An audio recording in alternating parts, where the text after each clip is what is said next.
Good morning, everyone. As you have just witnessed, I filed my certificate of candidacy for president just now. So I guess that makes it all official, and so now if you would like to ask any questions, I'll be ready to take a couple of questions. Yes, please.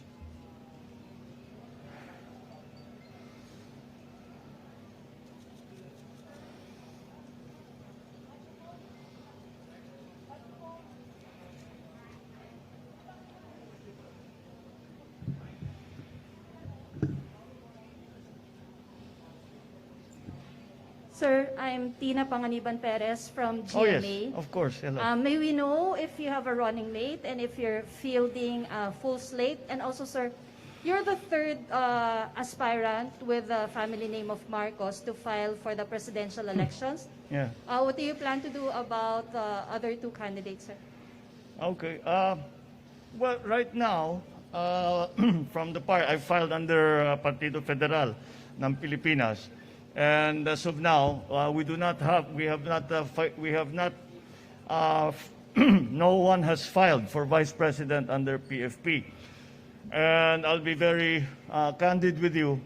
The reason why that is that the original plan was for us to adopt PRRD for our vice presidential candidate.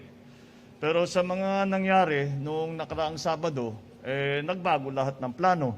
Kaya't ngayon, nagkukonsulta kami, yung partido, at siyempre lahat ng ating mga ibang kasamahan na kung anong dapat gawin and what do we do now. And so that is where it is. Yung sa Senado naman, we will be providing you with a list of our senatorial candidates in the very near future, within days from now. Kung mapupuno ang yung 12 na punong slate, I cannot say for sure yes, but at the very least, siguro we will field 7, 8, maybe 9 candidates. At the very least, baka mabuo pa nga yung 12. Sorry? Well, yes, I suppose we will have to see. The COMELEC will have to determine if there are nuisance candidates or if they are true candidates for the upcoming election. The decision or the determination as to what the status is of the other candidates who filed under the name of Marcos will be dependent on, will really be up to COMELEC. So we will leave it to them to decide on how to handle that situation. Sir, clarify ko lang, you won't file, kayo mismo, you won't file for their disqualification? Sorry? Have I filed? No, I mean, sir, kayo mismo, wala po kayong plan to file disqualification against them? Well, not as yet, because tinitignan pa lang namin. Antayin namin siyempre hanggang sa dulo ng filing period. And then we will see what we will have to do. Kasi titignan muna namin kung sino yung nakapag-file, kung sino... well, we'll just have to see the status of all of the names of the people that have come to file. Hindi lang naman sa presidente, pero sa lahat ng ibang position. Then we will decide what to do. Good morning, sir. Dwight De Leon from Rappler. Sir, I would just like to ask, are you able to tell us ano yung pinag-usapan nyo ni Mayor Sara? Were you trying to convince her to be your VP? Or was presidency always the plan for you? Well, very early on, we talked about it. Yung very much publicized, yung pinuntahan namin siya bago nung birthday niya. We talked about politics but no specifics. And since then, hindi na kami nag-usap sa specifics. Yung mga ganyang klaseng usapan, ikaw mag-presidente, ako mag-vice, ikaw mag-vice, ako mag-president. Wala kaming hindi na umabot yung usapan namin sa ganun. Sir, are you considering Senator Bongo as your VP? Are you considering Senator Bongo as your VP? Paano yun? Bong. Bong to the third power. Baka pwede rin. We'll see. Kaya nga, nagulat, siguro pati kayo, lahat naman tayo, nagulat yung mga pangyayari ng Sabado eh. So we still have to determine what the effects of all of that will be, not only on me, but also the rest of the candidates in our party specifically. Yeah. Ano pong mangyayari doon sa motion for reconsideration ninyo for the VP protest? Is that considered withdrawn with your filing of COC? I believe the Miriam doctrine is when you take your oath that you abandon. Rather, it becomes moot. It becomes moot. The protest becomes moot after the election when you have won your position and you take your oath. And last question, and this is from our reporter covering you. Are you willing to accept more media interviews where you can be asked about your father's martial law? I have never refused any interview on any basis whatsoever. I don't know where that's coming from. When have I refused to answer questions about anything? So if we ask po sana for an interview with you, you would accept?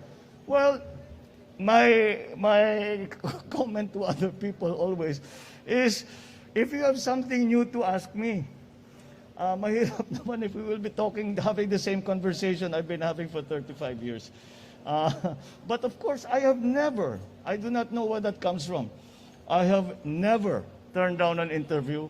I have never specified the subjects that we have to talk about. Well, sir, we'd just like to ask you about, for instance, your conviction of your mother for 7 counts of graft. You and your siblings were named beneficiaries of 2 illegal foundations. I misunderstood. Not here and now.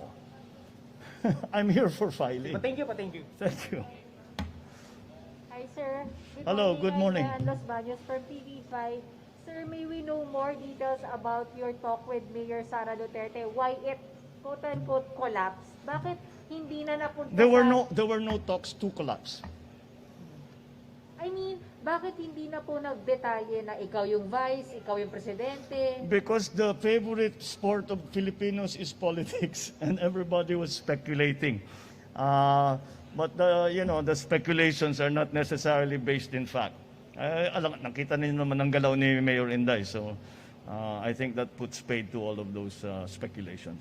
I mean, bakit po hindi na natuloy yung posible sanang tandem ninyo ni Mayor Sara?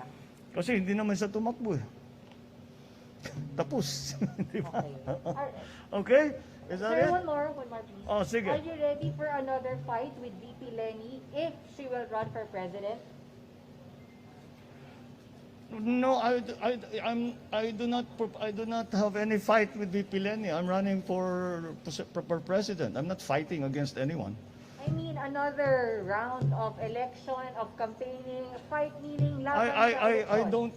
We have Senator Ping is filing as we speak, so it's not going to be that kind of election. Marami kami.